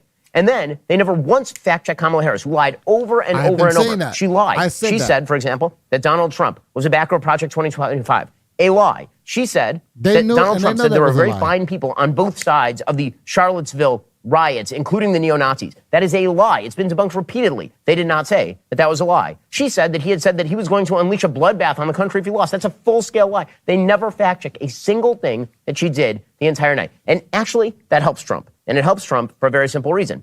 If you are a Trump fan, and if you think that Trump didn't actually perform unbelievably well tonight, which I think is true, I don't think he did an amazing job tonight. No, he didn't. The easy out is, yeah, because the media were targeting him. And if you're a moderate watching this, I think that it had to be apparent, even to moderates, even to independents, the media want Kamala Harris elected. They're doing their best to make sure that Kamala Harris is elected. So tomorrow, we'll revert right back to where we were before this debate. We'll revert right back to Kamala Harris is vibes, and she is joy, and she is policy vagary, and she'll never answer another question. She's going to try and get all the way from here to the election without ever answering another question. There will be no more debates. She's going to declare that she won. The media will declare that she won and that Trump lost. Trump really has no interest in doing another debate, because I frankly don't think that it's in his interest to do another debate at this point. So that was the last presidential debate of this election cycle. The bottom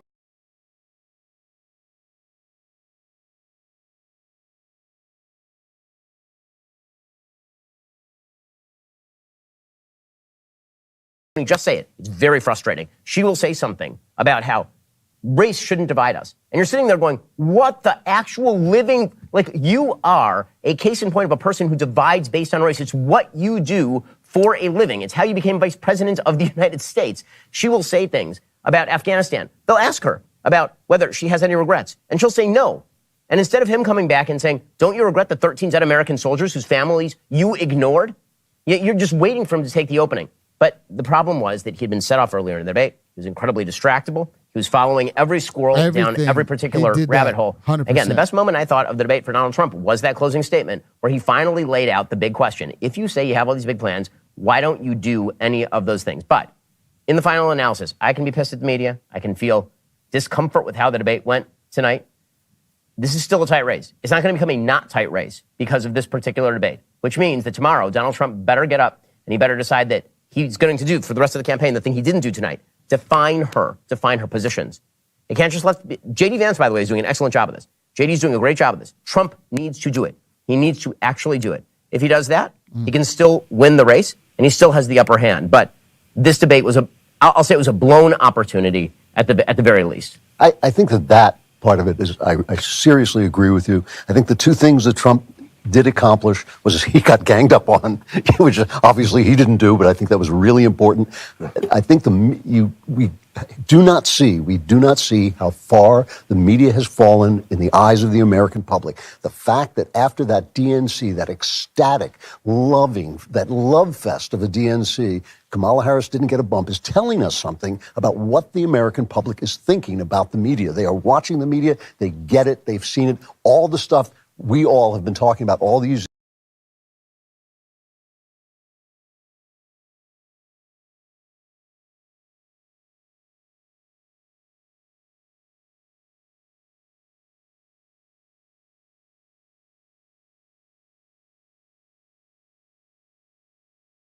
her personally, and he did say, I don't agree that, look, when he goes off the line and he chases the squirrel and he does it when his ego gets involved, it's always really frustrating because you want him to stick to his script. But he didn't do it throughout the debate. And for the first 30 minutes, I say, which is the most important part of any debate, he actually stayed on track and said the things that he had to say. They were not as powerful as they would have been had you been saying them. They weren't as powerful as they would have been with somebody who could keep from rambling as much as he does. He was his usual self, but a little better. That's what I would say about Donald Trump. And that's frustrating because it would have been great if he had actually done what we wanted him to do. I think you're right that this is not going to change the debate because of the bad behavior of ABC and because the people see this. But, I wish he'd ended her too. But at the same time, I think that if I had to say over the time what we've got left, what the impression is going to be, it's that the media can't be trusted and she is running a media campaign, a completely constructed campaign. I don't think that's going to get us where we need to go. But I think it's going to be exactly as you say. We're going to stay on track where we are now. I think Trump's leading. I think he's leading more than the polls say. Remember, their polls are better than our polls, the ones that we see. And I think he's leading more than they say. And I think he's got a serious chance. This certainly did not destroy that in any way. Sorry, go ahead, Matt. I'll just say that I think the good thing for Trump is that there was not a meltdown moment. There wasn't one thing that'll get clipped. I mean, a lot of things will get clipped, but he didn't. It was a poor performance, but there was not one iconic meltdown moment for him. I have to say, I agree. Kamala, I agree with what's been said so far. I think she did as well as we could possibly expect her to do. She also didn't have a great moment. I mean, the media will try to manufacture a moment out of it. She didn't have one. Well, really, she had one. The moment of the debate, if there was one, I think, was when she baited him on the rallies and when she said that they leave the rallies early because they're bored. Obviously, they plan to say that for only one reason, not because that part is compelling to the voters. We don't care about that. If Trump's right. I have to say, this is 100% correct because Donald Trump, he goes down rabbit trails, and I can't believe he took that bait. Rallies are boring or not, we don't care. But she knew that Trump just cannot stand that you're getting him right where it hurts the most. The idea that his rallies are boring is just, you are stabbing him right in the gut with that. And I think he responded to that by rambling and getting very defensive. And for my reason, he did kind of have a funny comeback because it's like, my rallies are boring. Nobody comes to your rallies, which was kind of funny. Of it, I think he never quite recovered from that. He was more visibly angry throughout the whole rest of the debate. His tone was angrier. He was a little bit off kilter. I don't think he ever got quite back to it. But it was kind of spread out throughout the debate, so it doesn't. So I think that because there's not the one moment that will just be repeated, it wasn't like with Biden when there was the couple of moments of him not being able to speak. Drooling. That did happen. It means that probably 2-3 days from now, nobody's talking about this debate. And you could say that even though Trump performed relatively poorly, if no one's talking about it 3 days from now, then it's kind of a tie effectively. Yeah. And does a tie go to Trump on this one if he's sort of in the lead? Yeah. That was Thank God she didn't attack his golf scores. Yeah, of course, right. The rest of the night. That was the moment when it shifted. So I would say Trump won pretty decisively the first 20, maybe 25 minutes. She was visibly nervous. Her voice was shaking. Physically, she might have been shaking. She was repeating rote answers that had nothing to do with the question and were obnoxiously irrelevant to the question. So he was winning. She shook him up. That was when I felt it was gracious of the moderators to allow her to try to debate for the first 20 minutes, and then they decided, no, we're going to step in. And it was more egregious than Candy Crowley in 2012. It was the most egregious I've ever seen. A complete disgrace for David Muir and that other lady. Lindsay Davis, yeah. Lindsay Davis. What a clown show. A complete disgrace. He won the closing statement. That was a very strong closing statement. Hers was fine, but it was... Are you okay? Are you okay? By the way, I have a question. Do you want that from your government? do you want your government coming to me like, are you okay? How about like, not when you're talking to me, I'm not. No. Like, go away. The biggest takeaway for me, and somehow it had not occurred to me until that moment when she shook him up on the crowd sizes, Kamala Harris's superpower is that she's quite good at manipulating men. And I don't mean that as a cheap shot or a provocation. She started her political career by manipulating a married man, Willie Brown, in San Francisco. Much has been said about that. That's how she got her start. She became vice president. She couldn't win one delegate in the 2020 primary, but she became president because she baited Joe Biden on that debate stage. She called him a racist. She accused him of being the reason she wouldn't be allowed to be bused to school. And she put him in a position where he had to pick a black woman for VP, and she was the only one that he could have picked. And then she laid out that trap for Trump with the question about crowd sizes. She is not great at retail. She's not good at speaking to people. She doesn't know a damn thing about policy. She doesn't have a platform. But she's pretty good at manipulating individual men. And especially when she was backed up with the full weight of ABC News, it allowed her to make up for her deficiencies and land basically at a draw. We're so easy to manipulate. That's right. I think that it would be true that a tie, I think it is true that a tie goes to the person who's ahead. I'm not sure that I agree that Donald Trump is ahead. I don't think that the polls have yet reflected that Donald Trump is ahead, although certainly her momentum has abated and he has the opportunity, but he isn't. Here's the thing. There's not going to be another debate. And so, I mean, Donald Trump certainly can't agree to another thing like that because they're just going to stab him in the back. Taking the opportunity. And I think the thing I disagree with you the most about, Drew, is this idea that everyone sees through the media. You know, I think Gallup released a poll 2 weeks ago that said Democrat trust in the media is actually precipitously rising. I'm talking about the people who are going to decide the election. Yeah, well, the people who are going to decide the election are not Republicans. No, they're independents. Yes. And the question is also going to be how many Democrats show up. So I think the big advantage that Trump had against Biden is that Democrats weren't showing up to the polls, right? They were so depressed that they weren't going to show up. They're not going to have a turnout problem. I think that after the performance that she gave tonight, Democrats are in a good mood. You can see they're in a good mood. They're going to be in a good mood. You're going to get a lot more vibes. It's going to be vibes up the wazoo for the next couple of weeks. And this is where at a certain point, it becomes almost criminal politically to miss as many opportunities as President Trump is currently missing. Yes. It is his job not to miss the opportunities. And listen, we got 2 months to go. Maybe he starts hitting the opportunities. That's the thing you want. But since Biden was swapped out for the brand new coat of paint on the broken up jalopy masquerading as a Lamborghini, since that happened, he has not found his footing in terms of actually doing his job, which is to define her in the mind of the American public. And he had every opportunity to do that tonight, and he didn't take any of them. He, at the very beginning, the very first question, right out the gate for her was, are you better off economically than you were 4 years ago? Now, his answer, he should not even listen to her answer. He should not even listen. He should, as soon as they come back to him, as soon as he realizes what she's doing, which is she's now going to avoid the question, which she did, just start wandering all over the landscape in search of an idea for the next 2 minutes. As soon as they came back to me, she said, you know what I noticed? I noticed you didn't answer that very simple question because it has a very simple answer. Of course you're not better off than you were 4 years ago. You've done a terrible job. Joe Biden has done a terrible job. You're the current vice president of the United States. And then he should have dumped in what he said at the end. You have all these big plans to change the country.